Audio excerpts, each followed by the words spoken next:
اگر رمضان کی روزے کی حالت میں ان کے اوپر اگر خاتون کی جو ہے نا معذوری کا بیماری پیش آ گئی تو ان صورتوں میں کیا کرنا چاہیے؟ روزے کی حالت میں ان کو معذوری پیش آ گئی تو اس صورت میں کیا ان کے روزے کا کفارہ دینا ہوگا یا قضا ادا کرنا ہے؟ اور ان دونوں کی نماز کی کیا حال ہوگا، نماز کے کیا مسائل ہیں، میں ابھی بتاتا ہوں، سنیں۔ Thanks for watching. Don't forget to like, comment, share and subscribe to Maulana Habibullah Rouhani Official. عورت کے لیے حیض کے دوران یعنی معذوری کے دوران روزہ رکھنا اور نماز پڑھنا یہ جائز نہیں ہے۔ ایک بات یہ بھی یاد رکھنا ہے، جو معذوری کی وقت میں یاد رکھے نماز کی قضا نہیں ہوگی، نہ ہی نماز کی ان کی کفارہ ہے، کیونکہ نماز اللہ کی طرف سے ان کے اوپر معاف ہے، لیکن روزے کا قضا ان کے اوپر لازمی ہے۔ تو روزے کی حالت میں نماز پڑھنا یا روزہ رکھنا یعنی معذوری کی حالت میں تو یہ ان کے لیے جائز نہیں ہے۔ کیوں روزہ رکھیں؟ وہ کھا پی سکتے ہیں لیکن خاموشی سے، چپکے سے کھائیں، پوشیدہ رکھیں، اس بات کو ظاہر نہ کریں، پاک ہونے کے بعد روزہ رکھنا شروع کریں۔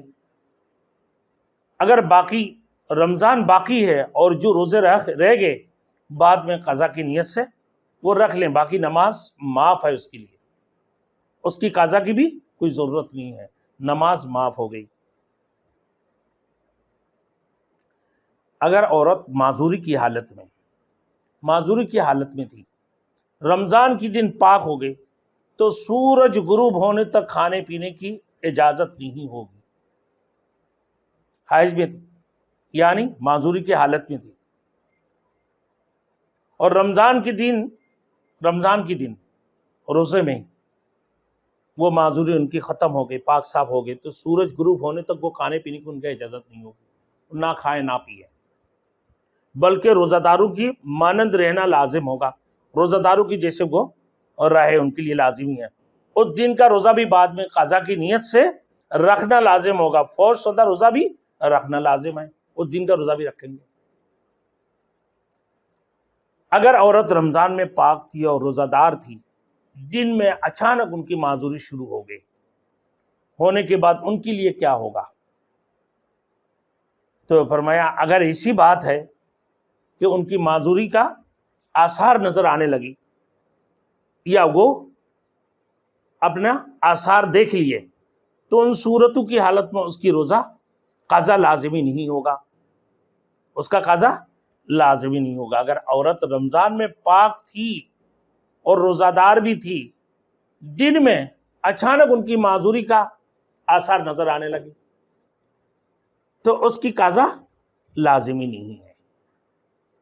اب آئیے، اگر نفل یا سنت نماز پڑھنے کے دوران اس کی معذوری پیش آ گئی تو پاک ہونے کے بعد اس کی قضا لازمی ہوگی۔ نفل نماز پڑھ رہے تھے یا سنت نماز پڑھ رہے تھے تو اس کی قضا لازمی ہوگی۔ یاد رکھیں، اگر نفل یا سنت نماز پڑھنے کے دوران فرض نماز، اس سے مطلب ہے فرض نماز کی نہیں ہے، فرض نماز کے دوران ہو گئے تو اس کی نماز ٹوٹ گئے، وضو بھی ٹوٹ گیا، نماز بھی ٹوٹ گئے، تو ان صورتوں میں ان کے لیے نماز تو معاف ہے۔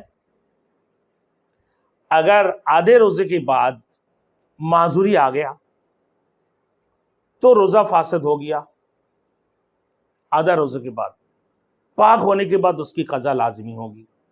اگر نفل روزہ میں معذوری آ جائے تو اس کی قضا لازمی ہوگی۔ معمول کے مطابق جو عورتوں کی بیماری ہوتی ہیں، آپ اس کو بہتر سمجھتے ہیں عورتیں، خواتین حضرات، اگر کفارے کی روزوں کے درمیان نہ معذوری کی وجہ سے ناگا ہو جائے اور تسلسل برقرار نہ رہے تو یہ شرعاً مضر نہیں، ہاں یہ معذوری ختم ہوتے ہی فوراً روزہ شروع کر دیں۔ اسی طرح 60 روزے پے در پے پورے کرے، اگر معذوری ختم ہونے کے بعد ایک دن بھی ناگا کرے گی، ایک دن کی روزے کا ناگا، اور اس کا کفارہ کیا ہے؟ پے در پے 60 روزے رکھے ایک علاقے بعد دیگر، اور اگر بیچ میں روزہ ٹوٹ بھی گیا تو پھر دوبارہ ان کو روزہ 60 روزہ پورا کرنا ہے. کوئی معذوری کی حالت میں کہ بھائی معذوری سے پاک ہو گئے، پاک صاف ہونے کے بعد بھی وہ روزہ شروع نہیں کرتے اور روزہ توڑ دیا، جان بوجھ کر وہ روزہ نہیں رکھے، تو ایک روزے کی کفارہ پے در پائے، یعنی 60 روزہ 2 ماہ تک وہ روزہ رکھیں گے، بیچ میں کوئی خلل بھی نہیں آنا چاہیے، مکمل کریں گے. کیونکہ آپ نے اتنا بڑے ناگا کیوں کیا؟ آپ پاک صاف ہونے کے بعد روزہ شروع کرنا تھا، آپ نے شروع نہیں کیا، جس کی وجہ سے آپ کے اوپر یہ لازمی ہے نا 60 روزے رکھنے ہوں گے. رمضان کی روزے میں جس وقت بھی کسی خاتون کسی عورت کو معذوری آ جائے نا، چاہے دن کا تھوڑا حصہ باقی ہو، وہ روزہ فاسد ہو گیا، بعد میں اس کی قضا لازم ہوگی.